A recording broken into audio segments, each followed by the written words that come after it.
Assalamualaikum warahmatullahi wabarakatuh. Alhamdulillahirabbil alamin wa bihi nasta'in wa ala umuri dunya waddin.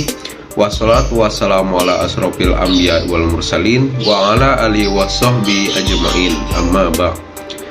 Perkenalkan, nama saya Eka Frendi Setiawan dengan NIM 200009014. Di sini saya akan membuat sebuah tugas video mata kuliah hubungan internasional dan lembaga internasional PPKN yang menjelaskan tentang satu, definisikan apa yang dimaksud dengan organisasi internasional. Organisasi internasional atau badan internasional juga bisa diartikan sebagai semua asosiasi atau kelompok terorganisir yang wilayah kerjanya melampaui batas negara atau bangsa dan memiliki struktur organik permanen yang berfokus pada pemenuhan beberapa jenis tujuan di sekitar kesejahteraan bersama. Mereka adalah kelompok internasional yang terstruktur dengan sangat baik, independen dari negara tempat mereka beroperasi dan yang mengejar sebagai informasi, kemanusiaan, integrasi, dan lain-lain.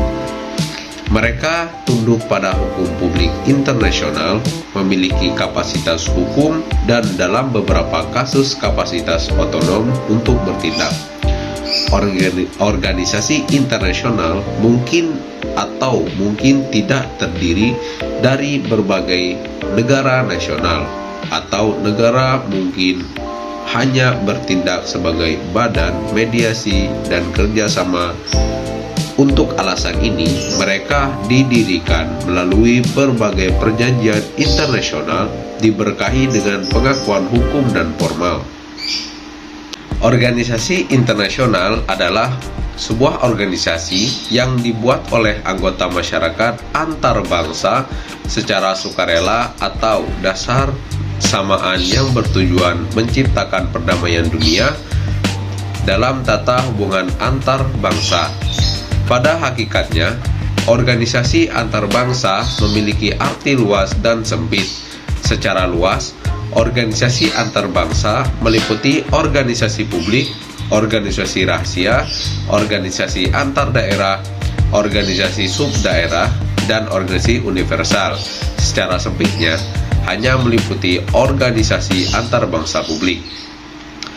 Menurut Cliff Archer, organisasi internasional adalah struktur formal yang didirikan berdasarkan persetujuan bersama dari setiap anggota pemerintah dan non-pemerintah dari berbagai negara berdaulat yang memiliki visi mencapai suatu kesepakatan bersama serta mencapai perdamaian dan keamanan dunia yang sejahtera. Organisasi internasional untuk meraih visinya perlu menerapkan fungsi dengan benar dan juga bertata rapi agar tidak bertentangan dari yang telah disepakati bersama. Yang kedua, apakah Indonesia menjadi anggota internasional? Jawabannya ya. Menurut Anda, apa alasan Indonesia menjadi anggota organisasi internasional?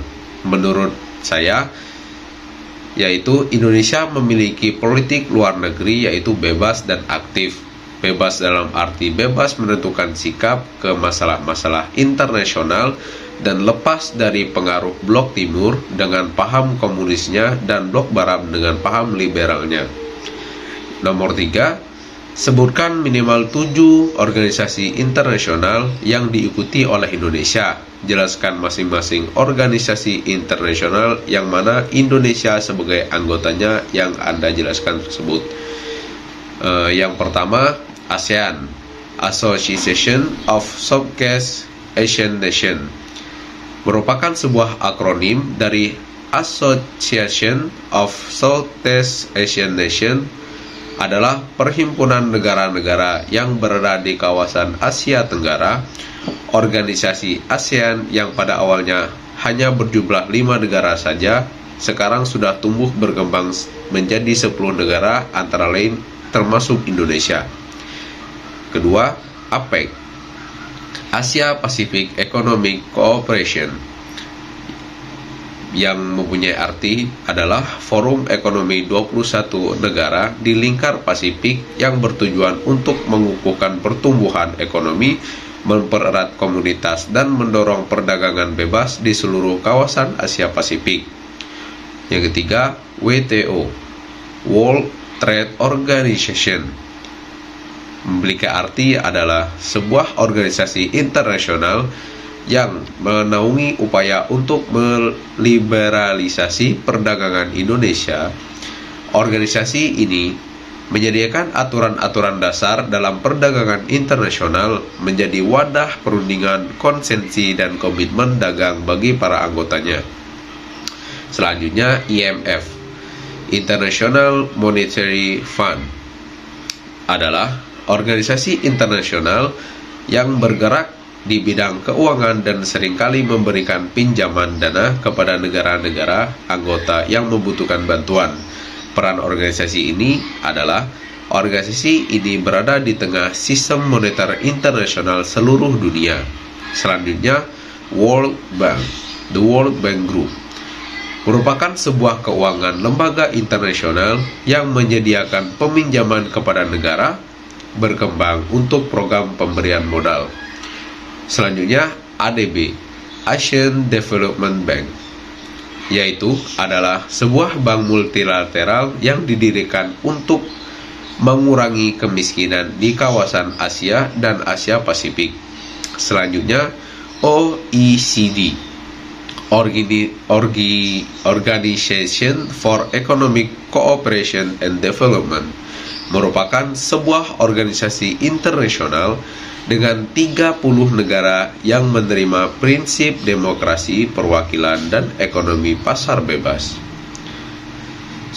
Nomor 4, yaitu apa peran Indonesia terhadap masing-masing organisasi internasional tersebut dan apa keuntungan Indonesia menjadi anggota organisasi internasional itu. Peran Indonesia terhadap organisasi internasional yaitu berpartisipasi dan kontribusi aktif dalam misi pemeliharaan perdamaian PBB atau MPP PBB.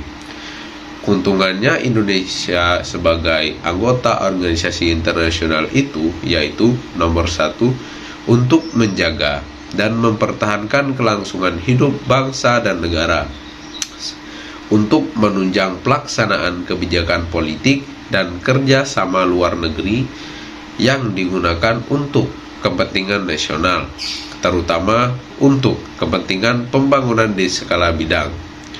Selanjutnya, untuk menunjang upaya peningkatkan pembangunan ekonomi nasional. Selanjutnya, untuk menunjang upaya pembinaan dan pengembangan nilai-nilai sosial budaya bangsa dalam upaya penanggulangan terhadap setiap bentuk ancaman, tantangan, hambatan, gangguan, dan kejahatan internasional dalam rangka pelaksanaan pembangunan nasional.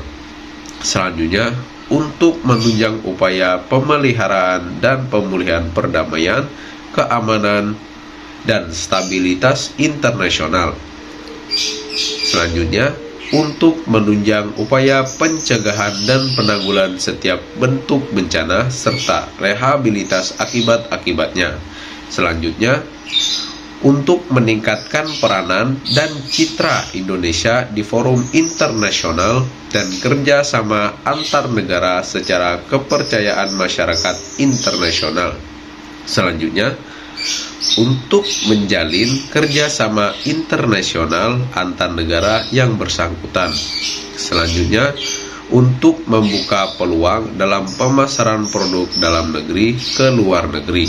Selanjutnya, untuk memperlancar sebuah kerjasama ekonomi antar negara. Baiklah,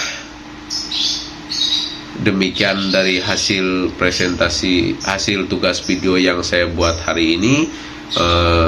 Apabila ada kesalahan kata dalam menyampaikan sesuatu, saya mohon maaf, dan kepadanya lah saya mohon ampun.